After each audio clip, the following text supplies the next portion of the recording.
কি বাকি আছে? আর সিজিন, মাশাআল্লাহ, সিজিন সিজন থেকে। আর সিজন মানে জানে আছে, আরব দেশে থাকছেন, সিজন মানে কি? জেল। তো জাহান্নাম হচ্ছে পাপিষ্ঠদের জেল, পাপিষ্ঠদের জেল। দুনিয়াতে তারা জান্নাত বানিয়ে নিয়েছিল, সেই জন্য আখেরাতে জেল। আর দুনিয়াকে যারা মনে করবে যে না দুনিয়া আমাদের জন্য কি সিজন, জেলের মতো, তাদের জন্য জান্নাত রয়েছে। দুই জায়গাতেই জান্নাত পাবেন না আপনি। দুই জায়গাতেই মনে করেন আমি জান্নাতে বসবাস করব, এটা হবে না। কেন? দুনিয়াকে মমিনের জন্য, মমিন যতই সুখী হোক না কেন, মানসিক দিকে সুখী, পারিবারিক সুখী, শারীরিক দিক থেকে সুখী। অনেক মমিন মুসলিম ধার্মিক লোক আছে, না ধার্মিক হলেই কষ্ট করতে হয় নাকি? না, জরুরি নয়।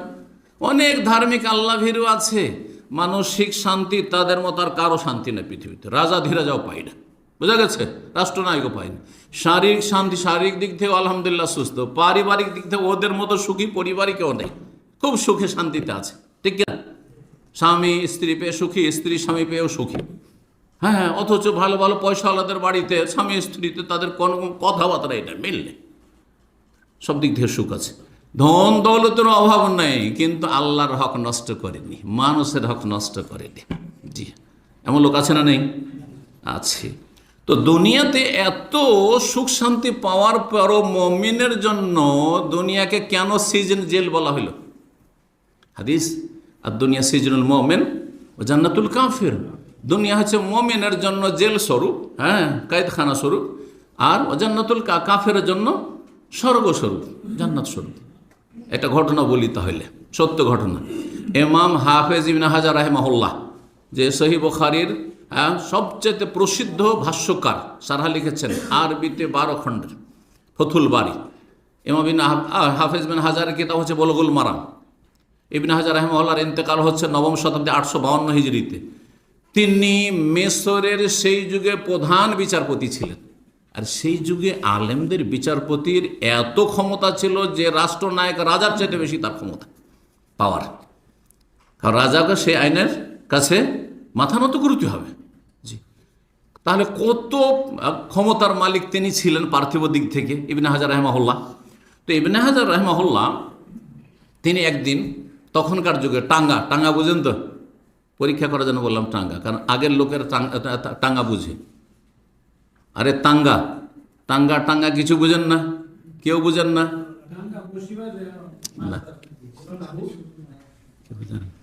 ঘোড়া গাড়ি বুঝেন? টমটম বুঝেন?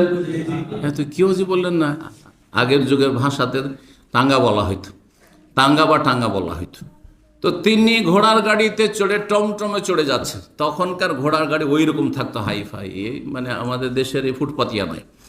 তার প্রধান বিচারপতি তিনি, মিশরের রাস্তায় তিনি ঘুরতে বেরিয়েছেন। তখন একজন ইহুদি খুব আর্থিক দিক থেকে কষ্টে আছে, আর্থিক, শারীরিক, মানসিক দিক থেকে, সার্বিক দিক থেকে খুব কষ্টে আছে।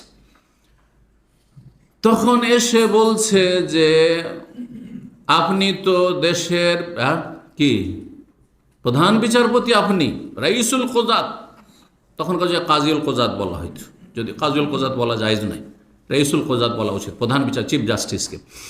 তো আর আপনি কত সুখ, আপনি একজন মুসলিম, হ্যাঁ, আর একজন বড় আলেম মুহাদ্দিস, আপনি কত সুখে আছেন, আর আমি একজন কাফের কত কষ্টে আছি।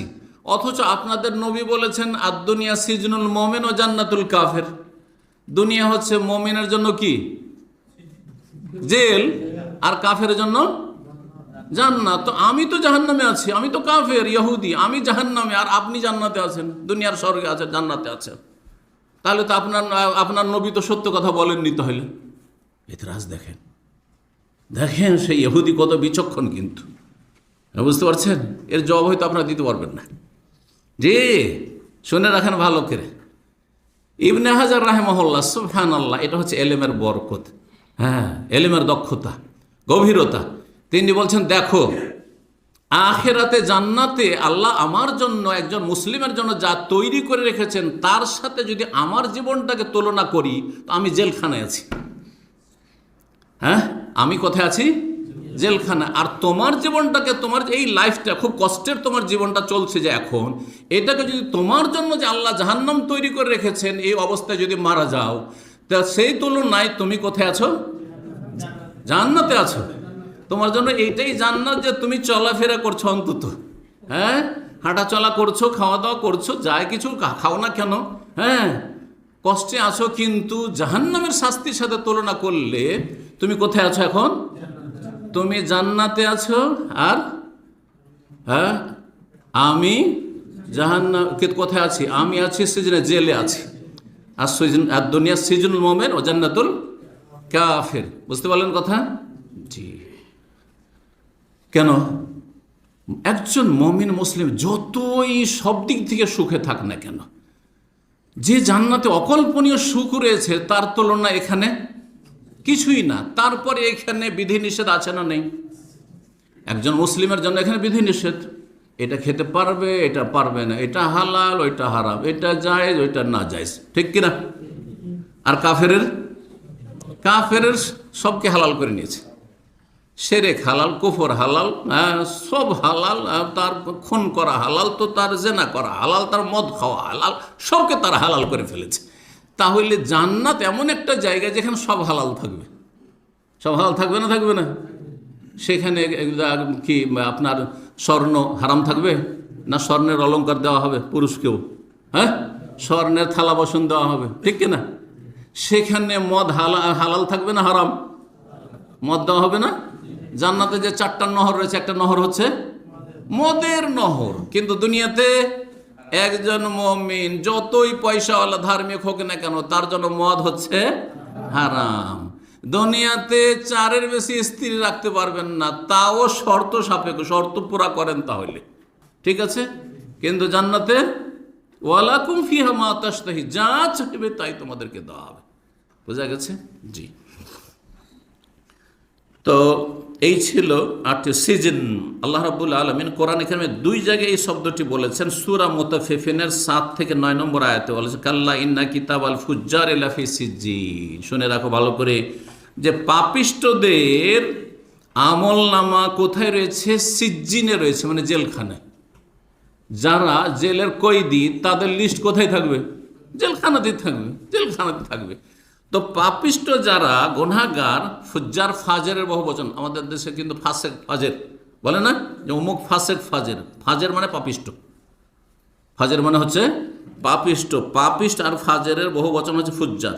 পাপিষ্টদের আমলনামা কোথায় থাকবে? জেলখানায় থাকবে। ওমা আদরাকা মা সিজ্জিন, হে নবী হে মুসলিম জানো সিজ্জিন কি? সিজ্জিন হচ্ছে ওই জাহান্নাম, জি, কিতাবুম মারকুম, যা আল্লাহ রাব্বুর পক্ষ থেকে লিখার চূড়ান্ত ফয়সালা করেছে কাফের জন্য। তো সিজ্জিন শব্দটি সিজন থেকে এসছে। আর সিজন বলা হয় আল বাইতুল্লাযী ইউহবাসু ফিহি সিজ্জিন, যেখানে বন্দীকে বন্দি করে রাখা হয়, বন্দিশালা, সেটাকে সিজ্জিন বলা হয় বা সিজন বলা হয়। মিন আসমায়ে জাহান্নাম, জাহান্নামের নাম। এছাড়া জাহান্নামের কিছু গুণবাচক, এগুলি তো নাম হয়ে গেল, গুণ রয়েছে বা বিভিন্ন আরও কিছু নামে জাহান্নামকে উল্লেখ করা হয়েছে, কিন্তু সেগুলির নাম নাই, সেগুলি গুণগত বিষয়। জাহান্নামের গুণ, যেমন জাহান্নামকে বলা হচ্ছে নারা সমুম। হ্যাঁ, সমুম মানে উত্তপ্ত, সম্মন থেকে, সম্মন মানে বিষ, বিষাক্ত, জি। আর বেসাল মসির, খুব জঘন্য বাসস্থল। বেসাল কারার, জঘন্য স্থান। বেসাল মেহাদ, জঘন্য আপনার দোলনা, জি, বা কোল। অবেসাল বিরুদুল মৌরুদ, ঘাট বলা হয়েছে, জঘন্য ঘাট যেখানে অবতরণ করতে হবে। দারাল বাওয়ার, ধ্বংসের স্থান। জান্নাতকে দারুস সালাম বলা হয়েছে, আর জাহান্নামকে দারাল বাওয়ার মানে ধ্বংসের ঘর, ধ্বংসের ঘর। দারাল ফাসিকিন, পাপিষ্ঠদের ঘর বলা হয়েছে। সুউদ্দার, আল্লাহুম সুউদ্দার, মন্দ ঘর, নিকৃষ্ট ঘর বলা হয়েছে। আসফালা সাফেলিন, জাহান্নামকে কি বলা হয়েছে? আসফালা সাফেলিন, এটা গুণ জাহান্নামের। লাকাদ খালাকনাল ইনসানা ফি আহসানি তাকওয়িম, আল্লাহ বলছে সূরা 3, মানুষকে আমি সৃষ্টি করেছি কিভাবে? ফি আহসানি তাকওয়িম, সবচাইতে সুন্দর অবয়বে, কত সুন্দর করে মানুষকে আল্লাহ দুনিয়ার সমস্ত সৃষ্টির সাথে তুলনা করে। সবচেয়ে সুন্দর করে আল্লাহ তৈরি করেছেন কাকে? মানুষকে আল্লাহ সৃষ্টি করেছেন, কত সুন্দর গঠন। এই দুটো চোখ যেখানে বসলে সুন্দর হলো সেখানে আল্লাহ বসিয়েছেন। যদি আপনার এখানে একটা চোখ বসিয়ে দেওয়া হয়, এমন কোনো মানুষ ভালো লাগবে দেখতে? হ্যাঁ, ভালো লাগবে না। নাকটা যদি এখানে বসিয়ে দেওয়া হয়, ভালো লাগবে?